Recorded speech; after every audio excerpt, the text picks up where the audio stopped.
Pascal. You are now rocking with that dude Pascal. We be going wild, Haitian in the building, so original. Got the haters catching feelings. Get your hands up to the ceiling and keep them held high. Cause St. Louis isn't ready. Forget about it, goodbye. Hold on, we just saying hi. Five somebody, rise up. Weekdays, catch us live. Somebody, let's go. Good morning. Good afternoon and good evening, everybody. Welcome to the Pascal Show. Sorry for the delay. I apologize about the delay. Had some things I had to take care of. But I hope you guys are all doing well out there. Hope this show finds you in good spirits because another day above the dirt is always a blessing. Let's not forget that.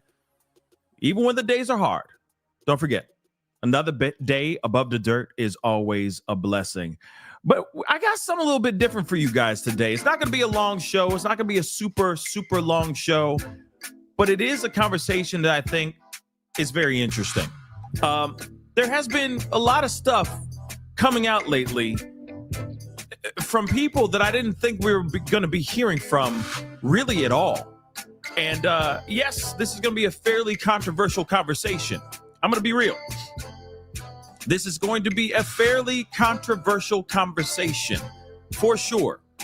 And I have a feeling that there's going to be a lot of people on either side of the fence in this situation. But something I don't think anybody ever expected to happen is about it has happened. On a platform that I'm not surprised that it happened on that platform. And nonetheless, we got to talk about it. We got to take a look at this. So do me a favor, before we get into everything, hit that like button down below, crush it, do what it do, hit that reaction button, please, and thank you. Don't forget, if you are watching on those other platforms, hit that follow button. So if you are watching on those platforms like Facebook, X/Twitter, Instagram, TikTok, Rumble, make sure you're hitting that follow button. Okay, subscribe here on my main channel. Go to my second channel, The Pascal Show Clips. Crush that subscribe button over there as well. Hit that notification bell on both platforms so you know whenever I go live, whenever I upload, because a lot of times it's random, okay, or it's breaking news, or it's whenever I got time, I go live, okay, guys, or I upload. So make sure that notification bell is set to all right? Hit that join button down below. Become a member. Check out my Patreon. Check out my locals. And please, check out PascalMerch.com. We got some really great stuff over there. PascalMerch.com. We got some really great stuff over there. Okay, guys, let's get straight into this. Like I said, it's not going to be a super long show. It's Sunday. I know that there are a lot of y'all probably trying to get on a boat, probably trying to go out and barbecue, do your little cookouts and God knows what. All right. Or maybe you're waiting till tomorrow to enjoy and celebrate the holidays. But regardless, enjoy the holiday. If you are celebrating it, hopefully it's a good one and a safe one for you guys. OK. And for those y'all who are out here, consuming a considerable amount of libations, make sure you have somebody to drive your butt home. Get a DD, designated driver, to get your butt back home. OK, so just letting you guys know that because I want you guys to be here on this planet. All right. Arrive alive, dagnabbit. I'm going to use the horn for that. Arrive alive, damn it. Anyway, we got to get into this conversation. Now, this is something that's very interesting. I can't even say his name on this platform, which is interesting. Okay. He's a very controversial name. Okay. I'm just going to say Harvey. Or HW, just so you know. It's going to be Harvey or HW, just so you guys know. You can see it in the title up above or down below, wherever you're watching this show. All right. Now, HW, Harvey, he was a massive movie producer, massive head of a massive company that spearheaded and greenlit some of the most classic movies that are out there to date. Okay. This guy was a very powerful bigwig in Hollywood. And then everything came crashing down very quickly. Let's not forget, there was the Me Too movement. All right. The Me Too movement was created. And then he got caught in the wave of the Me Too movement in a very terrible way. Okay. Multitudes of women stepped forward saying that this man did some very terrible things in a transactional way. He didn't pay them in cash. He paid them in movie gigs, in movie roles. Now, we're going to talk about that in a second. But what's very interesting and very shocking about this is, of course, he is still awaiting trial.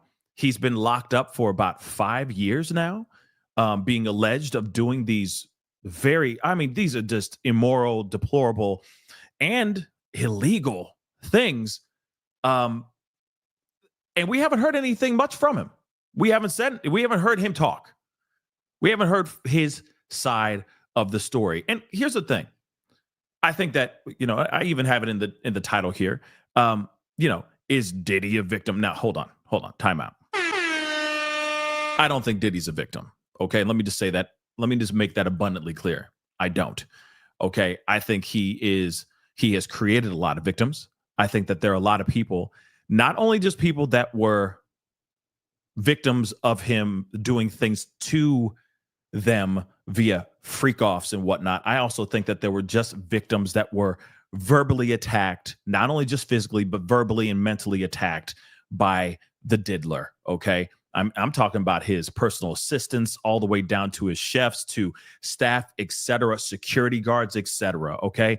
His wrath took over it all. Okay. Now, when it comes to Harvey Weinstein, back to that really quick.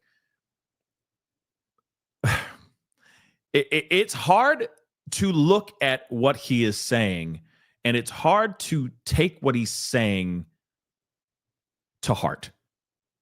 It's hard to look at him as a victim of the system or a victim of a movement that has gone too far.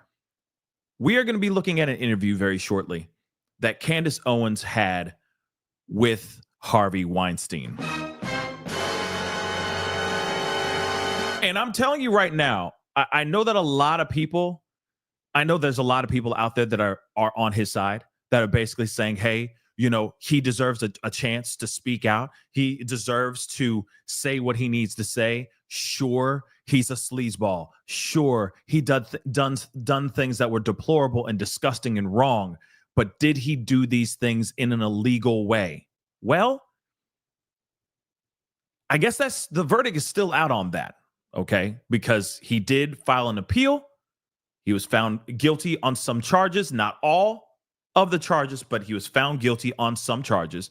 But then his team filed an appeal, and now they're about to go back into trial again at some point. I don't know the date of that, but I think it's very, very interesting nonetheless that, I think it's very interesting that he was able to get an appeal. Now, I don't know if that's the power of money or if that's the power of evidence. I guess that will remain to be seen when we see what happens when he goes back into trial nonetheless. But here's the thing. Before we get into everything, I do want to share with you guys something. This is a video from a while back, but it's a little bit of a recap of what happened to him. It's very quick, but it just kind of gives us a little bit of a breakdown, laying the groundwork before we get into this actual interview. So let's take a look at this right quick.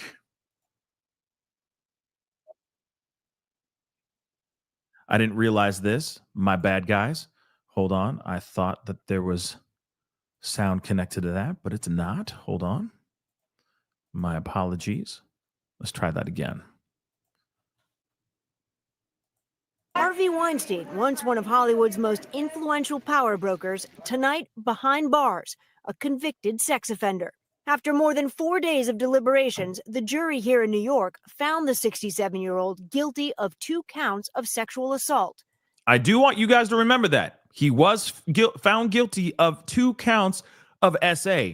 Sure, he wasn't found guilty on everything, but he was found guilty on those 2 counts, just so you know. But he was able to appeal, and he's going back into trial. He's holed up in the jail. So this is very interesting nonetheless, okay? For those of y'all who are coming in, please make sure you hit that like button down below. Crush it, do what it do. Hit that reaction button. Don't forget to hit that subscribe button, please and thank you. Of course, we talk about a lot of things. And, honestly, wanted to take a little bit of a break from the Diddy conversation because there's going to be a lot of conversation here very soon about Diddy, okay? This coming week is going to be chock full of Diddy updates and the trial. okay, and live coverage of it as well. So just wanted to, throw a little bit of spice in this conversation, spice up the channel a little bit with another conversation. Don't worry, we're going to get to the Candace Owens interview here very shortly. Let's get into it. Including rape. The district attorney called today's decision a moment that will change the course of history. This is the new landscape for survivors of sexual assault in America, I believe, and this is a new day. The media mogul faces a maximum sentence of 25 years in prison, acquitted of the most serious charge, predatory sexual assault, which could have put him behind bars for life. Those charges based in part on Annabella Sciorra's rape accusation. Today, she said, "We can never regret breaking the silence." Tara-Leigh Wolfe testified during the trial. I never for once thought he would be held accountable. And that's a big part of why I never spoke up, because he is him and I was me. I want you guys to know this too, that there, and of course we're seeing this with the Diddy trial as well, right? We've seen a bunch of how there's a lot of women or people, at least like when we talk about the Diddy trial as well, there's a lot of people that will step forward after somebody it becomes the whistleblower, right? He'll be the first person, or they will be the first person to knock over that first domino. Like Cassie's case, okay, Cassie's lawsuit against Diddy is basically the straw that broke the camel's back for the Diddy trial, right? Or for the Diddy case and all the civil cases that came in like a tidal wave towards Diddy. Now, here's the thing. There's a lot of people out here that are there's going to be a lot of people, a lot of accusers, or there could be a good portion of accusers that aren't telling the truth. Yes, I said it. There could very well be accusers out there that are not telling the truth. Oh my gosh. Newsflash. Surprise, surprise. Okay. You shouldn't be surprised about that. We live in that kind of world now where there's plenty of people that want to see if they can grab a bag really fast, especially when they see a tycoon, mogul, massive name, massive talent start going down in flames. They suddenly go, ooh, I want a piece of that real quick. Plenty of people can do that. Plenty of people can lie. Plenty of people can make up and fabricate things that are not true. Okay? That's unfortunately the world that we live in. But you mean to tell me all the allegations aren't real? Every single last one is fake? I don't know about that, guys. I don't know. Especially when it comes to HW. When it comes to the Harvey, I instantly pump my brakes with that guy because of that interview. Let's play a little bit more, and then we're going straight into that interview. But that's changed now? She says Weinstein raped her in 2005, one of 3 witnesses who was brought in by prosecutors to establish a pattern of sexual assault. What message do you think this verdict sends today? That it's okay, you have permission, and you should speak up for yourself? More than 100 women have accused Weinstein of sexual misconduct since blockbuster reports broke in the New York Times and the New Yorker 2 years ago. 100 women. And what's interesting about this is that he only got hit with 2 counts. And then he was acquitted of other criminal charges, but he was actually found guilty of 2 charges of SA, which he was able to appeal. He's going to have another trial because his team appealed the guilty verdicts. Okay? That's crazy. And the classic one, yeah, and that's at least 100 people, 100 women. That's crazy. But you also got to remember, this is a man who's had decades long of a career in Hollywood. You know, this is the moment when I start going, do you remember, like, do you ever see a movie and you're like, man, how the hell did that person get in this movie? How did he or she get that role? Well, just saying. Well, don't you think? You look at the movie, you're like, damn, she's beautiful. But man, is she a bad actress. How does she get this movie? How does she even get this role? She shouldn't be in this role. What the hell? How does she get this? Well, just saying. The casting couch is real. I repeat. The casting couch be real. Now, I'm not going to be sitting here and saying, oh, yeah, Hollywood is filled with deviants and, and degenerates and whatnot. I'm not going to sit there and say that. Okay. Every single business is corrupt to a certain extent. All right. The political system is corrupt. I know some of y'all be mad at me for saying that. It's just like, oh, it's the system's perfect right now. It's perfect, sir. But then business, financial world, etc. All of these huge, when you get higher up in the game, you start to realize how corrupt it really is. No, I'm not wearing a tinfoil hat. This is just facts, y'all. I mean, come on, y'all. Look at the scandals that we've seen as of late. Diddy! You know what I'm saying? Take a look at Diddy, y'all. Take a good look at mother-loving Diddy, and you tell me that the system ain't corrupt in his world. It's absolutely corrupt. Okay? It's not only just Hollywood. It's all the other genres of jobs, businesses, etc., that are just cutthroat and just as sycophantic, just as opportunistic, just as survival of the fittest than Hollywood. It's just the same. People are still sleeping their way to the top. People are still doing quid pro quo for a little nookie, being real, for a little sideways samba. We just haven't heard it yet. Or those things get suppressed, bought out, and all that. So here's the thing. With Harvey, to me, of course, I think he had this coming a long time ago.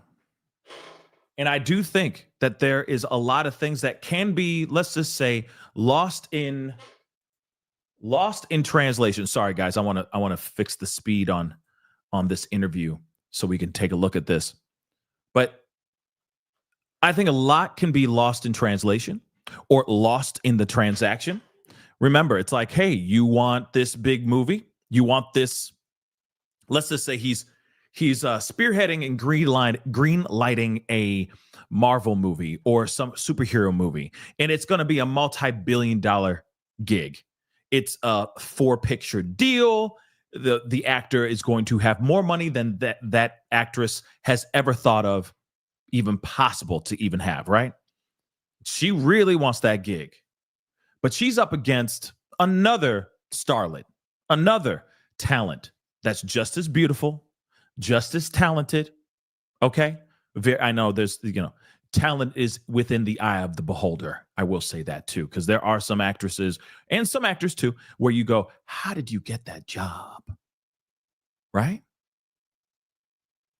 Sometimes it'll be like, hey, why don't, and this is something that he did say to an actual starlet, big A-lister starlet. We're going to hear that in this interview where he propositioned an actress saying, hey, why don't you give me a massage? I hooked you up. I moved some things around. Made sure you didn't do this movie so you can do this movie, which is much bigger. I got you. You're welcome. Now, why don't you just give me a massage real quick? Now, you mean to tell me that is as far as it's gone?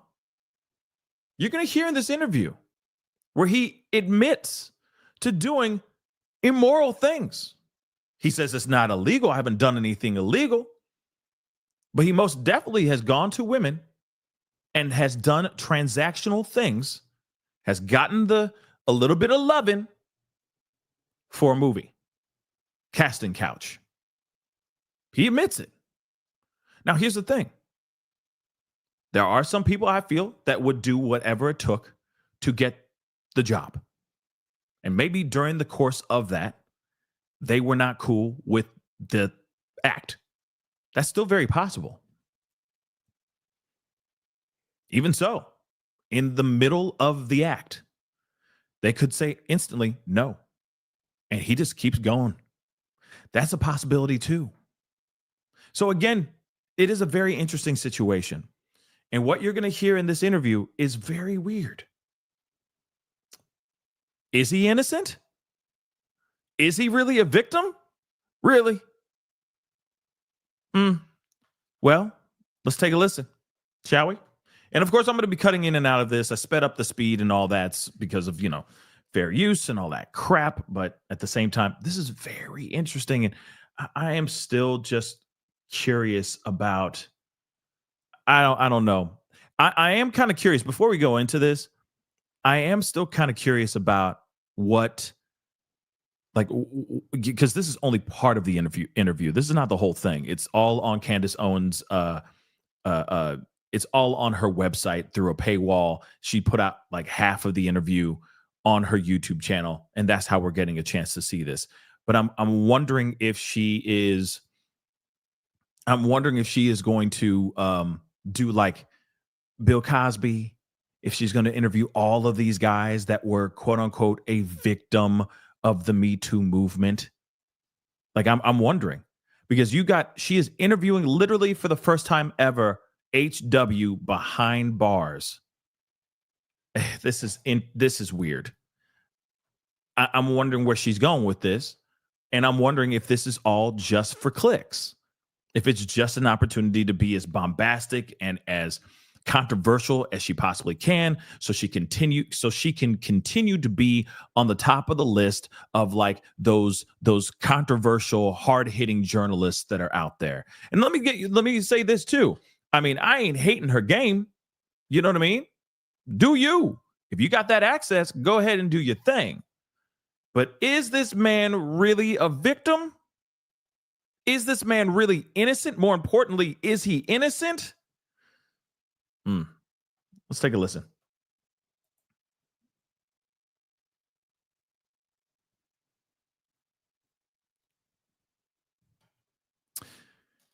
Of course, he's maintained both his innocence and silence following his first on-camera interview in 8 years. So it's been a minute. It's been a minute. I just wanted to say that I'm not angry, but I'm angry at the system. My situation was transactional, looking back at it. And I want to thank you, Candace, for giving me the opportunity to speak. I just want to say something very clearly. I believe women should be heard, but I'm wrongfully convicted. You know what I mean? And right now, I'm not convicted. I'm on a retrial. An appeal overturned my conviction. But justice demands a clear, honest look at each case. And I am here for fairness and the truth. Now, he sat down, just so you know, he wrote out this statement, just so you know, before he actually went on to this interview with Candace Owens. But you heard the very first thing that he said. He said this whole thing was transactional. I mean, isn't that somewhat in a border? Isn't that still within the confines of illegal to a certain extent? Right? So he admits to doing these things as being transactional. Hey, you want to be the next superstar? You want to be the next movie in the next movie? You want to be the title character in this movie? Well, it's between you and Gal Gadot. So you better drop trow and give me some loving, and I'll make sure you are in the front running for this role. And again, he has done this countless times, guys, countless times. But here it is. He's going to say some things that are very interesting, which can definitely make people feel or think something. Be like, oh, definitely, that doesn't seem right, even after the fact. But we're going to talk about that in a second. Let's continue. Let me let him cook. You know what I mean? I made mistakes. There's no question about it. I hurt my family. I hurt my friends. I cheated on my wife, and that was a mistake, a terrible mistake. And I apologize to friends, family, and all the innocent people who inadvertently I hurt, and especially to the Messick family, Jill Messick and her family. But I did not commit these crimes. I swear that before God and the people watching now and on my family. I'm wrongfully accused. But justice has to know the difference between what is immoral and what is illegal. Now, I get what he's saying. And don't get me wrong, this is not a, don't go boo, tomatoes. Nope.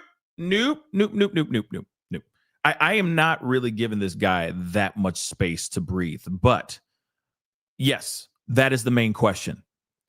Is what he did illegal or immoral? Or, two things can be true at the same time. It can also be immoral and illegal at the same time. But is this illegal? That's the question I leave up to you guys. All right, let's continue. People would say my complainants, you know what I mean? Okay, I'm getting emotional. Everyone deserves a fair trial. He's not getting emotional. That does not look like somebody who's emotional. Okay, it looked like he lost his place in his statement. Literally, it looked like he's like, where am I? Where am I? Oh, that's where I'm at. Sorry, that's not emotional. That's just somebody who's reading a piece of paper and he just lost his place. And he just wanted to fill up that space, that dead air with, I'm getting emotional. Well, he's not crying. I don't see any tears coming out of his face. I don't see him taking off his glasses and wiping away these tears that he says he's so emotional. So, all right, let him cook now. Media doesn't favor me, but thanks to you, Candace, there's a voice out there, and Joe Rogan, and uses every opportunity, the mainstream media, to discredit me. But I speak for innocent people. Justice has to matter. Evidence has to matter. I've lost everything. You know what I mean? I've lost everything a man can lose, but still the truth matters. I've been condemned of crimes I did not commit. I understand why people want someone to blame, but I am telling the truth. End of statement. End of glasses. And they allowed me to wear a suit today, as opposed to the last time I was in my t-shirt and pajamas. So they wanted me to wear a suit, so here it is. Well, you look like you're hanging in there. And I got to tell you, since you've been in there, the media world has changed. Definitely, I think a world that you had a lot of power in. You can see the landscape has changed. And it's a good thing because podcasters like me can have a platform to take a look at situations like yours. And, my audience is very aware of my opinion on this case. I've been very clear about that. I don't find a reason to lie. I said you were wrongfully convicted before it got overturned. And I believe you are wrongfully accused, not just in the New York case, but also in the LA case, which my audience is now up to date on. Harvey, I obviously, because I very much agree with you, I think you are immoral. And what you did was wrong, but you did not do anything that came close to what you were accused of under the law. I just want to just ask you, what is it like to go from someone who commanded so much power amongst politicians and amongst celebrities and athletes, and overnight, virtually none of those people stood up for you or said, hey, I don't believe that this is right? It's shocking, the friends that stayed with me were my friends that I grew up with, the people that I knew before I was famous, before I had power. The people in my life who were steadfast all through my life were the ones who remained loyal. Everybody was scared. This looked like, a witch hunt. Everybody was scared for themselves. Everybody was scared to be canceled. Somehow, I wish this would have happened to somebody else, because I had the courage to have fought on somebody else's behalf. Let me just say this really quick. Do you really think that he would have stepped out for anybody else, put his neck out on the line for any other person that's maybe that he knew that says that these allegations are false? Let's just say maybe somebody else fell under the Me Too movement. Do you really think that he would stick his neck out on the line for those people? Absolutely not. I can answer that question right now. He would do exactly what everybody else is doing. Okay. It doesn't even matter if they're all like, pro Harvey, right? Free Harvey. Doesn't even matter. Doesn't. Because for a fact, they're not going to speak out. Yeah. That movement is a very, very strong movement. Yeah. I don't blame people for not going in and trying to speak out for him. It's the same thing with Diddy. There's a few people that have a few cojones that will step forward and say, yeah, free Diddy. But other than that, and a lot of those people are like, I grew up with him. That was my boy. But it's few and far between. There's a lot more people that want to see Diddy go down. Same thing with this whole Harvey situation. When you have more and more actresses, starlets, A-listers back in the day speaking out against Harvey and saying what they experienced by him, it's kind of hard for those people to step forward and go, I got his back. Okay, free Harvey. Here, real quick, let me get this super chat. Black Anonymous, thank you so much. If a VP of a big corporation confessed that they solicited actual favors in exchange for jobs / promotions, they would get sued big time. Ridiculous. Thank you. Exactly. And do you really think that there are going to be people out here that are going to stand on the side of that VP being like, this is wrong, this is highway robbery? They're going to be like, nope. Okay. He did what he did. I'm going to be over here collecting my money. I'm going to continue doing my job. I'm going to keep my head down. I'm not going to say nothing. And I'm going to keep it moving because, mama taught me not to be that kind of person. Right? So again, let's continue. But nobody fought on mine. Do you know, Harvey, I have a long list of people who came out against you, but a very short list of who actually spoke out for you. Here's the other thing, too. The laundry list of people that stepped out and spoke out against him. Okay, there's a lot of people. I'm sure, yes, there's some people that have been screwed over by Harvey Weinstein that feel some type of way and maybe have a bone to pick against Harvey Weinstein. But do you really think that they all are stepping out to just because that guy didn't get that movie he wanted greenlit by Harvey Weinstein? Is it you really think that they're all just coming out to say to lie about him or lie on him just because a movie didn't do well or something of that sort? I don't think so. I think that these people saw how volatile and how much of a tyrant this particular guy is, and they were speaking out. And I think there was a lot of women that were made passes on by Harvey that obviously, I'm sure, maybe didn't turn into SA or anything as disgusting as what he's in there for. But I'm sure they're all like, well, he did try to do this or that on me. It was wrong for this movie. But let me continue. Person in particular, which is quite stunning, a guy by the name of Luciano Garignani, Don't an know who Italian that is. director. He wore a homemade T-shirt in support of you in 2018 that said that you were not guilty. That was the only person that I could find that vocally supported you when all of the heat was coming down on you in 2018. He's a terrific director, and that's I'm very much appreciate it. But the people who support me are scared to talk. They are frightened to death. They are frightened that they're going to be canceled, that they're not going to be able to work.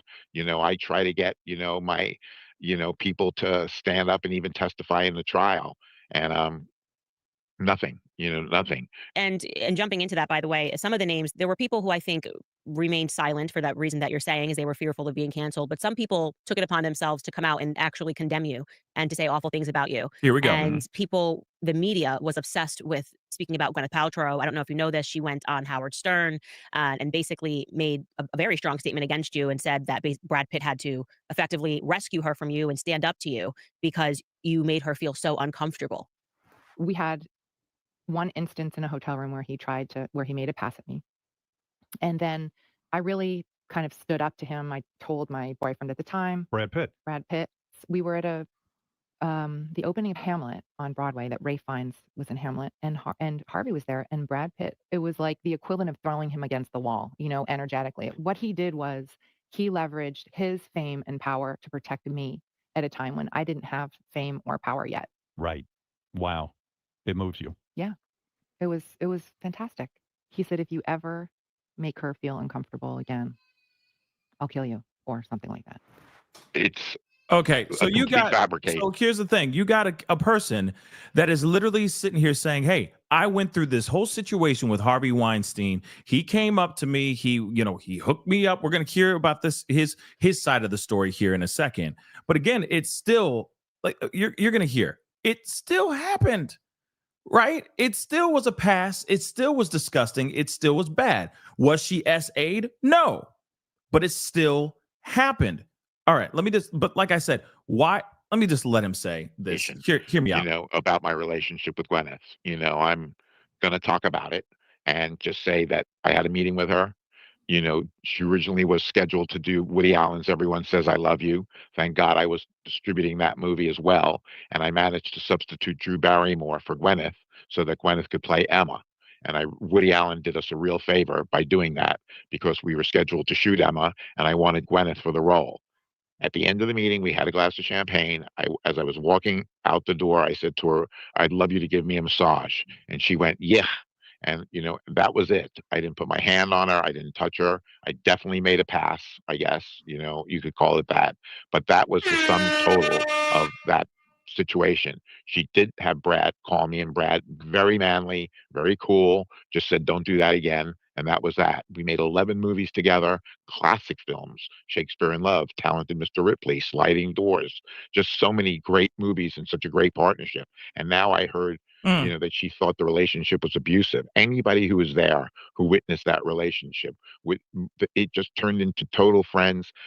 There's pictures of her hugging me when I was sick, when I was sick and in the hospital and didn't think I was going to make it in 1999.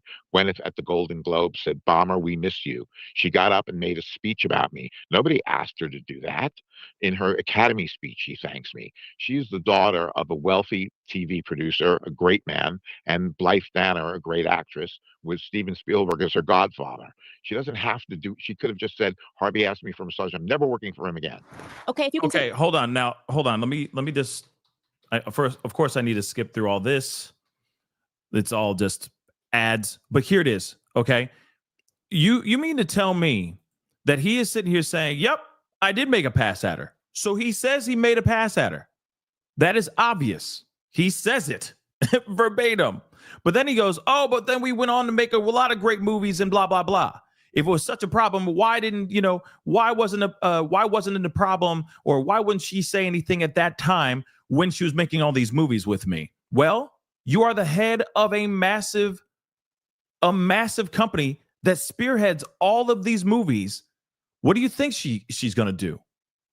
She has no choice but to work with you. She has no choice but to do what she needs to do so she can continue on. Maybe she felt like she was the only person that you made a pass at that time. And knowing how powerful you are, she's like, well, at least I got leverage on him. F it. Now I can get what I want. That's possible. Maybe she's like, I just need to play ball. I literally need to play the game. I still want to continue being Gwyneth Paltrow, still continue having success.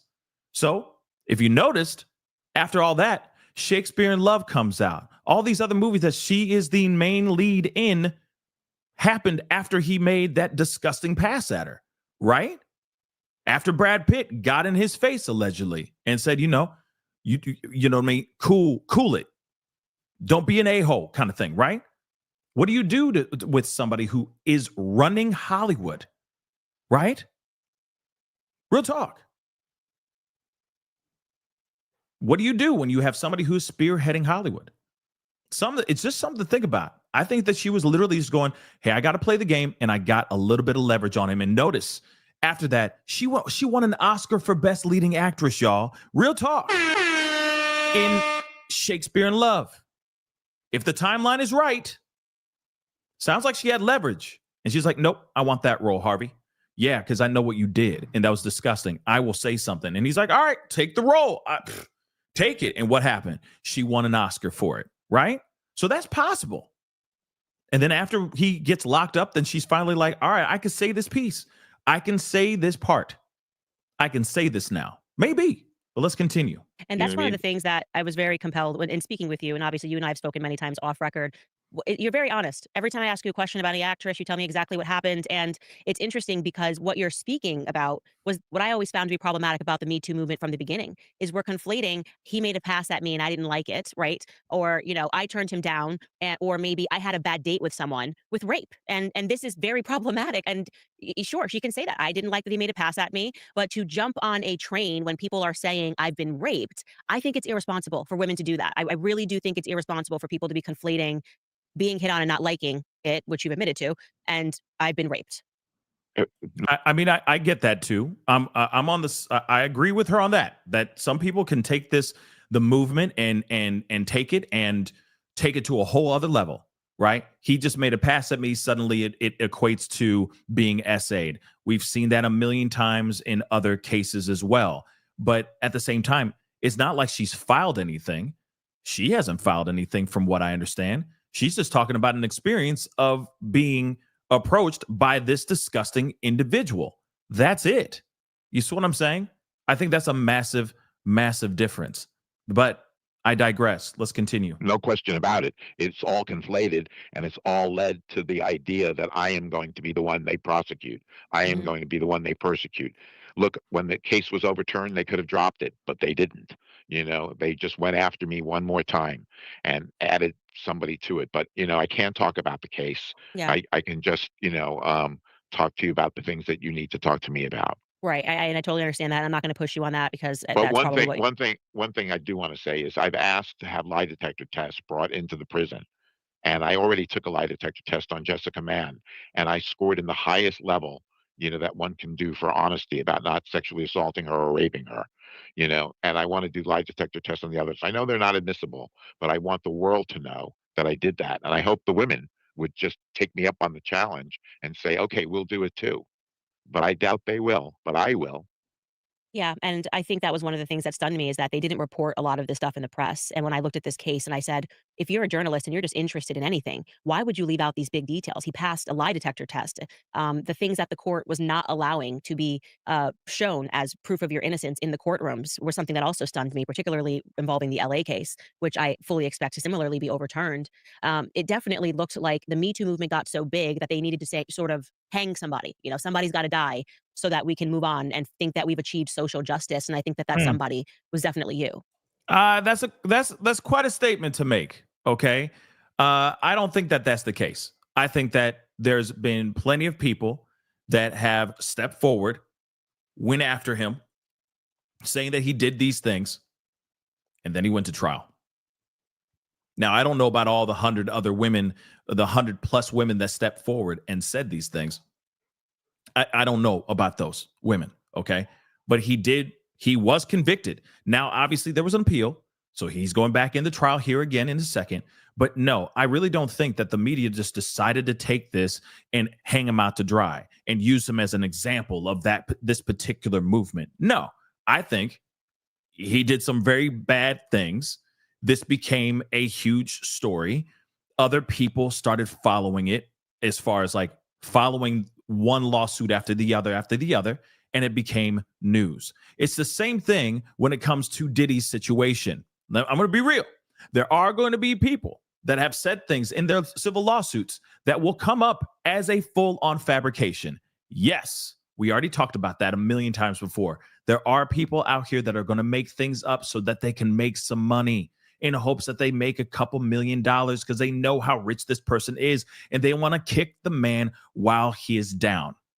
But there's still a lot of people that are stepping forward and speaking out against Diddy and even Harvey, for that matter, that are literally telling the truth, that they literally are victims of this guy or these two men.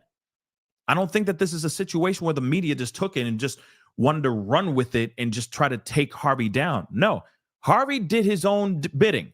Harvey did his own bad thing. Period. He did his own bad thing. Okay? And this is what's causing the situation, because he did too many transactional quid pro quo deals with these actresses, with these movies. That's it. Now, here's the thing. If you make bad choices like that, if you go and you are not thinking about good and doing the right thing, and all you're doing is cutting corners or getting something a little bit of something more out of it, eventually it's going to come back and bite you in the butt. How is that such a surprise? You go on through life leaning on evil and doing evil deeds. What do you think is going to come back? All of those evil things. Okay. So again, interesting. Let's continue. 100%. They wanted me, and they wanted me in jail forever. See, and I here's the other thing. I'm sorry for cutting this. I'm sorry. I'm trying to wrap this thing up fairly shortly. But here's the thing. What aggravates me is this is where he's talking about, yep, I'm a victim because of that. I'm definitely a victim. I'm completely innocent.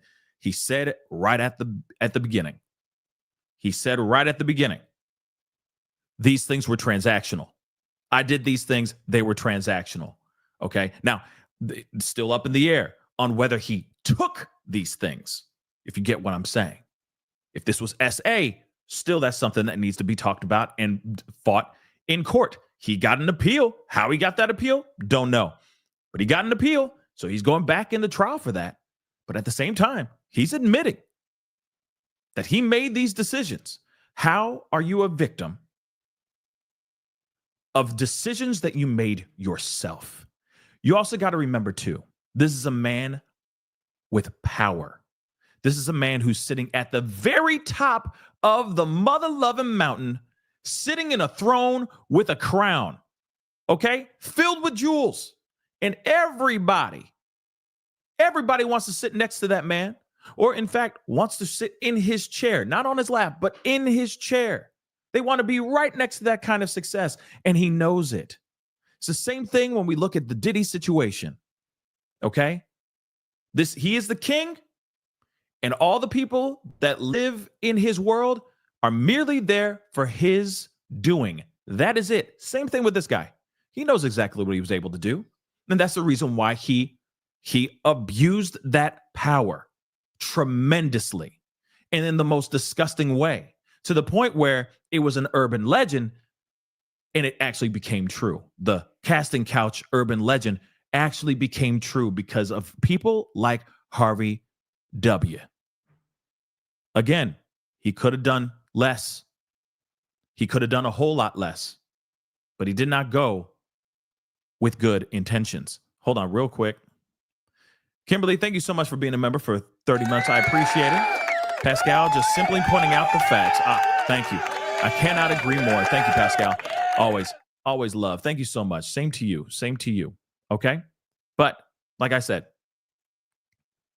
yeah, I'm sorry, this does not, in my personal opinion, I know that there's other people that are looking at this and going, oh yeah, I feel for Harvey. This does not tug at my heartstrings, guys. Okay? This just does not. Sure, he's going to have his day in court again. And whatever's found, however he is found, he will be found guilty or not guilty, and that's it. But at the end of the day, he made this bed, y'all. He made this bed.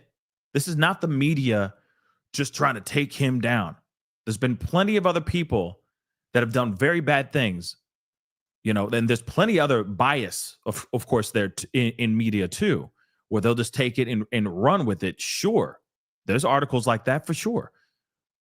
But he would not be in the place that he is right now if he did not make the choices that he made that led him here. I'm just saying, guys, come on. Yeah, and it's quite stunning because I think now, and maybe you recognize this, the Me Too movement is on its way out, if it's not officially gone now, and people are willing to sort of look and examine the facts of this case. And I'm wondering if a lot of these celebrities, and I'll just give you an example here. Seth Rogen came out when things were happening between you, Here we go. happening with you, and he said, "I believe all women coming forward about Harvey Weinstein's sexual harassment. It took bravery to do so." Such a blanket statement to just say, "I believe all women." That was kind of what was being said in 2017 and 2018. Like, women have never told a lie. I can, Seth, and I made a movie together called Zach and Miri Make a Porno. It was a Kevin Smith film, and it didn't do well. And I think, sometimes you blame the producer or the distributor, and in this case, they blame me. And it was a good movie, and I wish I could have marketed it better, but I couldn't find the handle on it. And so I think there was always animosity between Seth and myself. So given the opportunity, he took a shot at me. And Yep. so be it. But I hear he's doing great work on this. I read about that he's doing amazing work on this TV series he has called The Studio, and he's an extremely talented individual. But I was a sitting duck. Yeah, Hold on. See, okay, first off, I saw that movie, Miri and whatever, Zach and Miri make that, that movie. It was cool. It was all right. You know what I mean? I don't think it was like, I don't think it was Ben-Hur. Okay, I don't think it was any of that, but it was entertaining for what it was, right? I don't really think that Seth Rogen would go out of his way to just try to knock him down just because of a movie that maybe did not perform well in the theaters. I mean, that's just kind of like I said, for him. And then of course he's trying to, Harvey, if you notice, he's taken that the good guy route, right? He's doing everything he can to be like, oh yeah, he's a great talented guy, and it just that movie didn't work out, and so that's the reason why this whole thing went down. That's why he's so upset. Huh? It's a movie. It's not a movie that destroyed his career. He moved on. He's done great things, Seth Rogen has done, right? And yeah, I agree on the part of what he said being like, I believe all victims of Harvey. I mean, yeah, it is kind of a blanketed response, but at the same time, maybe he just didn't want to be in the middle of that mess. So he just said, I believe all victims. That's all I'm going to say. Thank you so much. I'm going to go. Maybe that's what he did. Maybe not. I don't know. But like I said, it's just very, very strange. Very strange and a weird, trying to move through the cracks like, hey, I'm a good guy. See, my name's Harvey. I'm a good guy. She's a talented guy. When we actually know how volatile Harvey really is. In fact, isn't it true that Tom Cruise, when he played that character, the movie producer in Tropic Thunder, he was taking inspiration from people from the likes of Harvey Weinstein?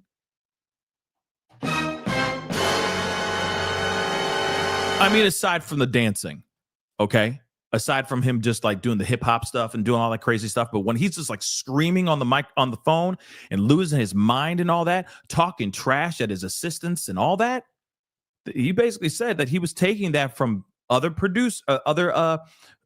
big wigs in Hollywood. You see what I'm saying? It's pretty bad. Okay. So again, I don't know. But if you notice, he's like, oh, she's a wonderful person. But, and we went on to make really great movies. We went on and did our thing. Okay. You see what I'm saying? He's doing that nice guy route, being like, I'm a nice guy. Can't you see? I am locked up because I'm innocent. And these people are trying to take me down. And all I've ever done is be good. All I've ever done is fight for good movies. You know what I'm saying? It just feels like that, doesn't it? By the way, check out The Studio. It's a great show. It's hilarious. Very good show. Okay. Very, very good show. But Seth Rogen's in that. Okay. It is actually pretty good. But anyway. And by the way, haven't you noticed that every time Seth Rogen is about to in every comedy he's done, there's always a part where he's about to get laid and he's like, I'm about to get, oh my God, I'm about to get laid. What do I do? You know what I mean? Anybody notice that? Oh man, this is amazing. Nobody noticed that in every movie he ever does where he's about to get laid. He's like so surprised all the time. And he doesn't know what to do with his hands. It seems like, you know what I'm saying? Am I the only one? Okay. Maybe I'm the only one. Moving on, though. Let's continue back to this crap. And look, a lot of these people, I think it was step on his head while he's drowning and it will help you. And I'm sure their PR agents were saying, you don't want to get caught up in this. Make the right statement or you're going to get burned by this. But like I said, some people took it, I think, a bit further. You and I had discussed, and I don't know if we're willing to talk about this, but, Brad Pitt kind of got involved in a Me Too project after this, kind of got involved in a Me Too movie, so to speak, helping to produce one. And you and him had a very close relationship. Well, I wouldn't say it was close, but it certainly was friendly. And I guess his company produced She Said, the New York Times writers, and they produced the movie. And I can, you know, I just when it came out, obviously I was concerned, but it bombed so badly. There was no interest in it. It grossed 2.5 million. It was a $30 million movie, something like that, or maybe that between advertising and the cost of the film. And the movie grossed $2.5 million its opening weekend, which is disaster. I think it went on to gross $4 or $5 million. So maybe it showed there's no interest in me, but there certainly was no interest in the case. And if you notice, you see how he's kind of smirking the entire time? Like, yeah, he made this movie and it flopped. You didn't notice that movie was made and it didn't work? Okay? It didn't work out? You didn't notice that? Put in $30 million and only made a couple million. So obviously no one cared. Especially they don't care about this case. They don't care about what's going on.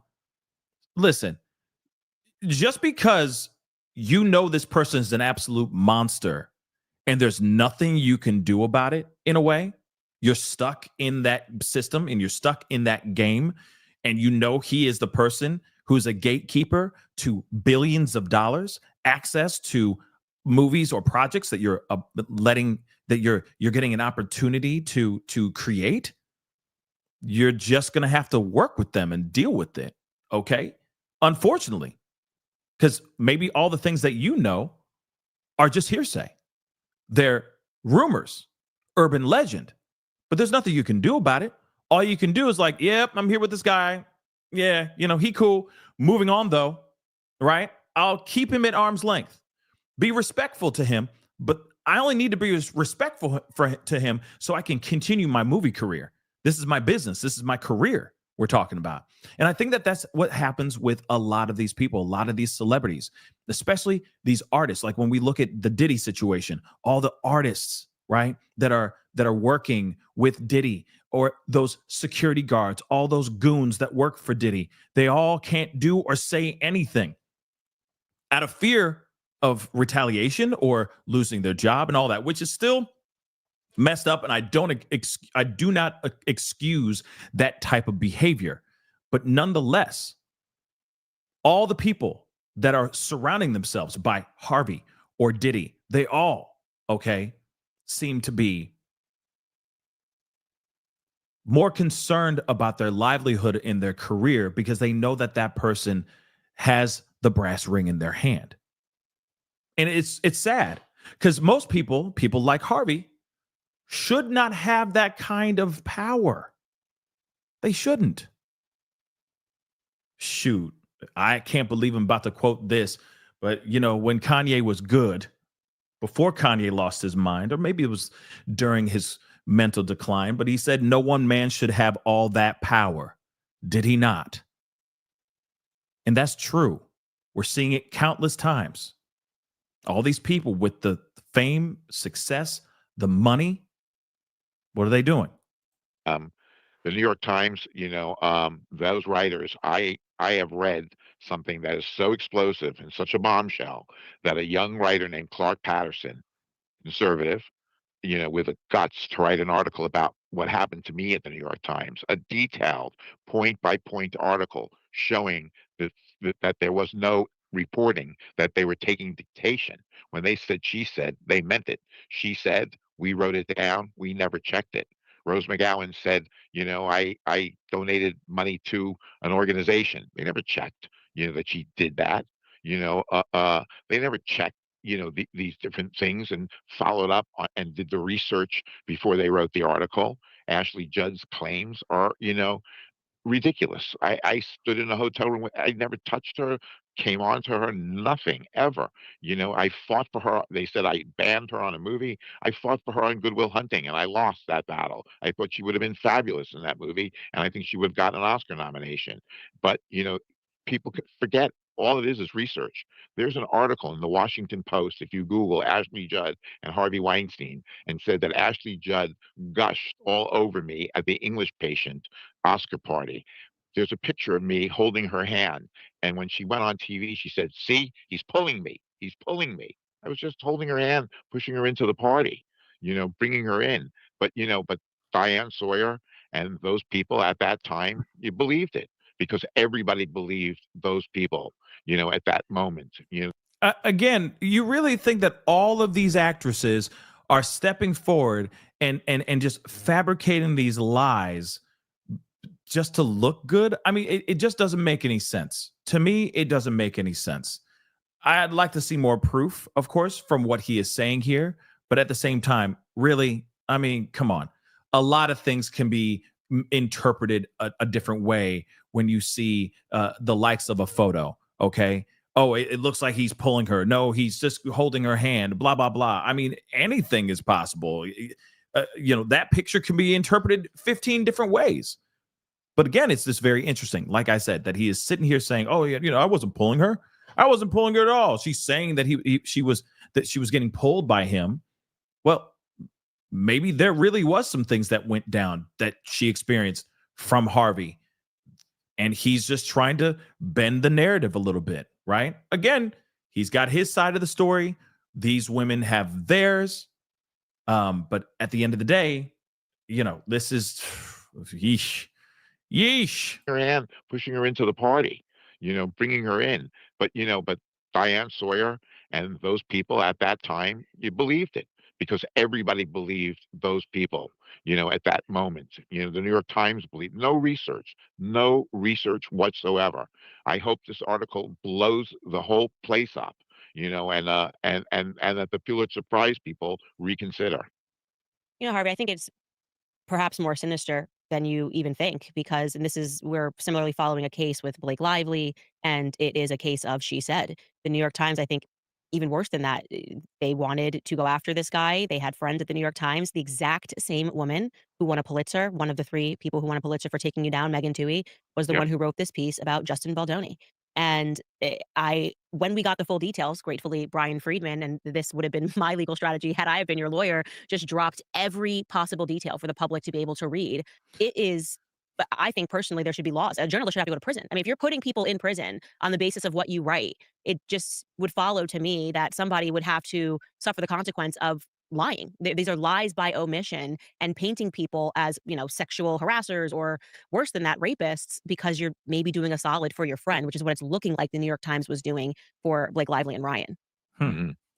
Okay. Now, with the Blake Lively and Ryan Reynolds and Justin Baldoni situation, that is a very wild situation. And you got to remember, there are always varying degrees of these types of allegations, right? There's people out here. Let's not forget the Amber Heard Johnny Depp situation, where she sat there and said wild allegations against Johnny Depp. Of course, he was found basically not guilty, not liable for causing any harm to her or anything of that sort. She was found liable of defamation and all that, and we all saw that sinking ship go down in 4K.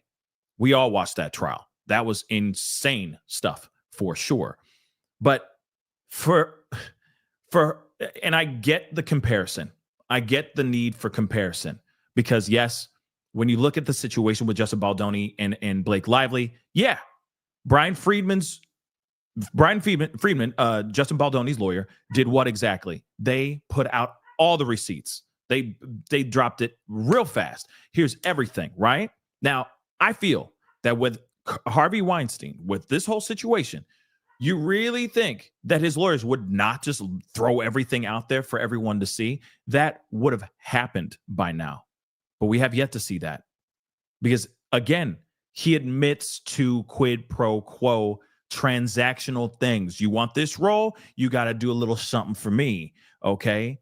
I need to see you in that biblical sense. I need to see you in that carnal way.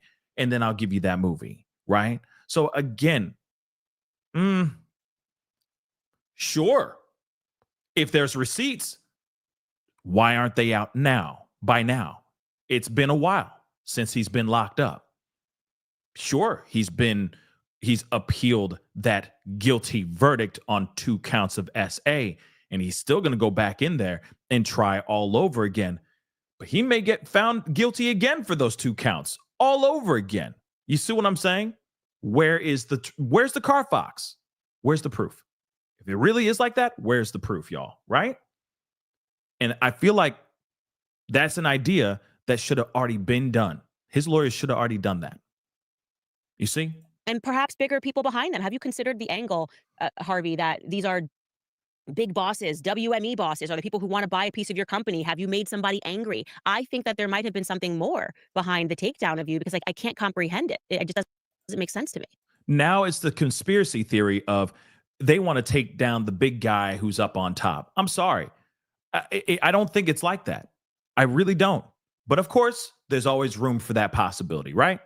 Like just the same thing with Diddy. Everyone trying to take Diddy down because he's Diddy, because he was on top of the mountain, and God forbid him staying on that mountain forever, right? So they try to do everything they can to take this man down. No, I think that there is some information that came out that has made Diddy look like an absolute monster, Harvey look like an even more of an opportunistic monster as well. So, nah, I don't agree. Like I said, throwing out the tinfoil hat with a conspiracy theory, sure, you can feed it, but if there is no proof behind it, you need to put it on the side and let it collect dust. Because I feel like that information would have been out by now. Well, I don't know. I think, with the New York Times, I think the relationship was always rocky, because I wanted, the New York Times to cover the things that I wanted, and I wanted the New York Times not to cover some of the things Mm. too. So it was a back and forth relationship.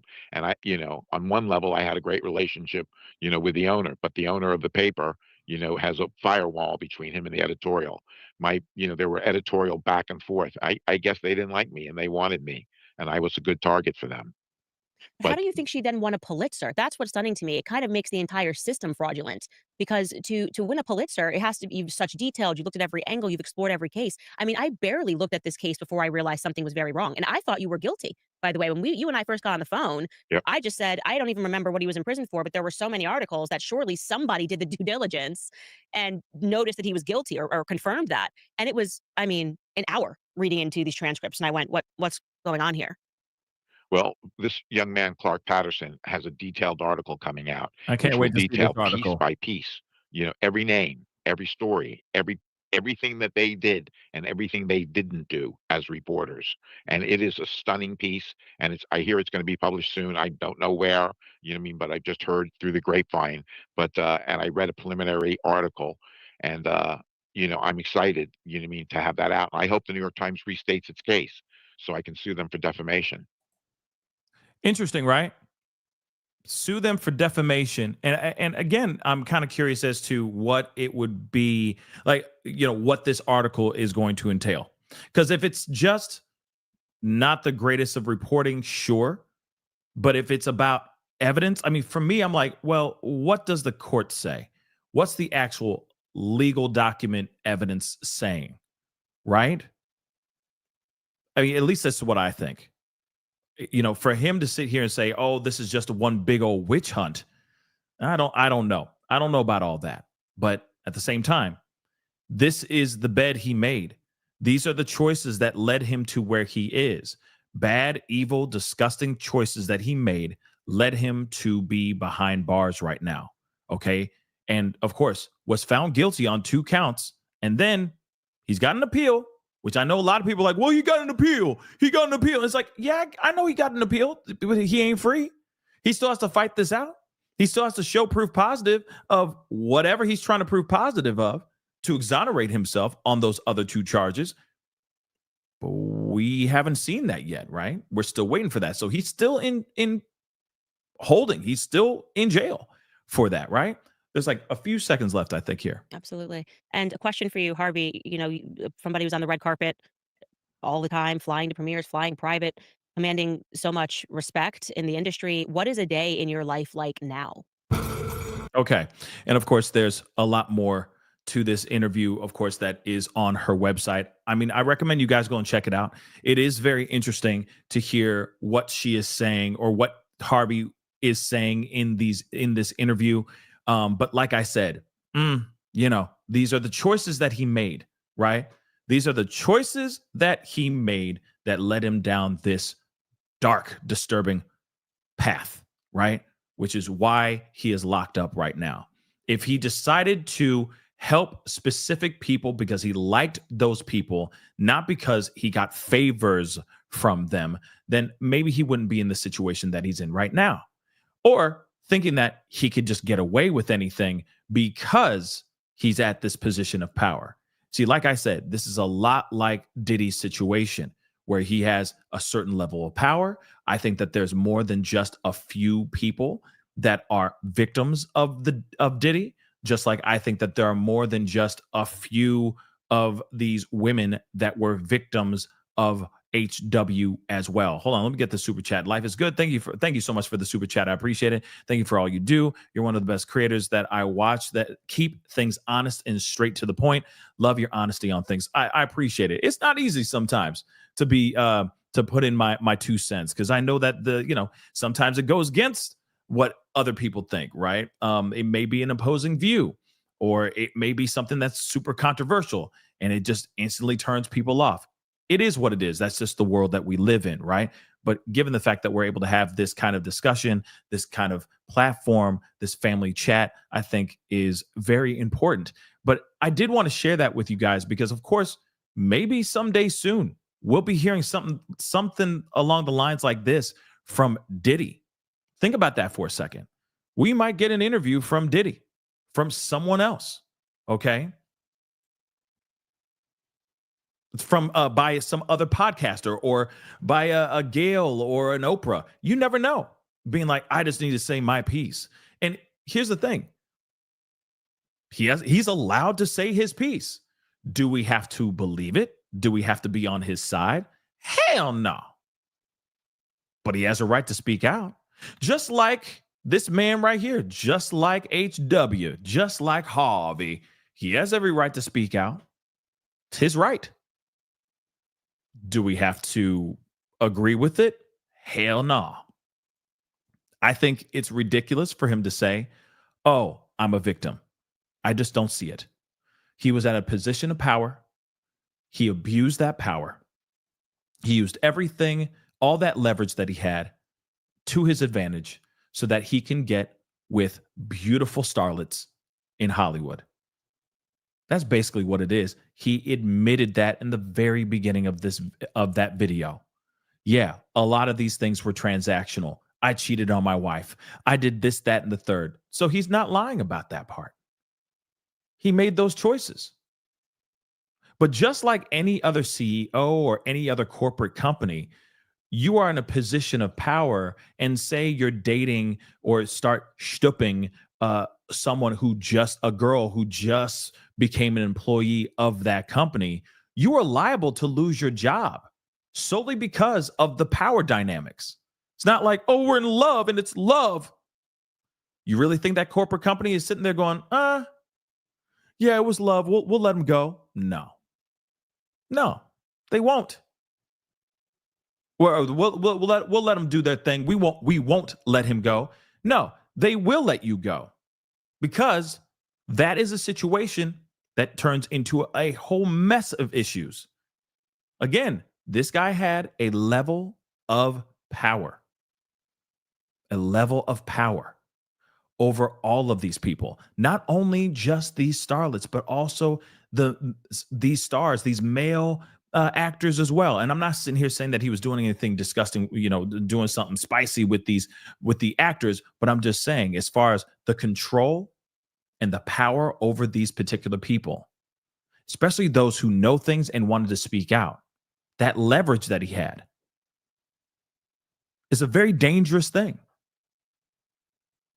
And instead of using that power for good, he used that power for his own sexual, gluttonous desires. So again, is he really a victim?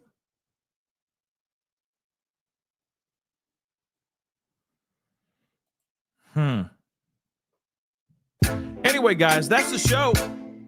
I appreciate all y'all for being here. It really means a lot. Please do me a favor before you head out, okay? Hit that like button down below. Crush it. Do what it do, okay? Hit that reaction button if you're watching on other platforms. That'd be greatly appreciated. If you are watching on those other platforms like Facebook, X/Twitter, Instagram, TikTok, Rumble, make sure you hit that follow button. I'm on all those platforms, okay? Make sure you hit that subscribe button here on my main channel. Go to my second channel, The Pascal Show Clips. Subscribe over there as well. Hit that notification bell and set it to all on both platforms so you know whenever I go live, whenever I upload, because we have a lot to talk about over the next couple days, okay?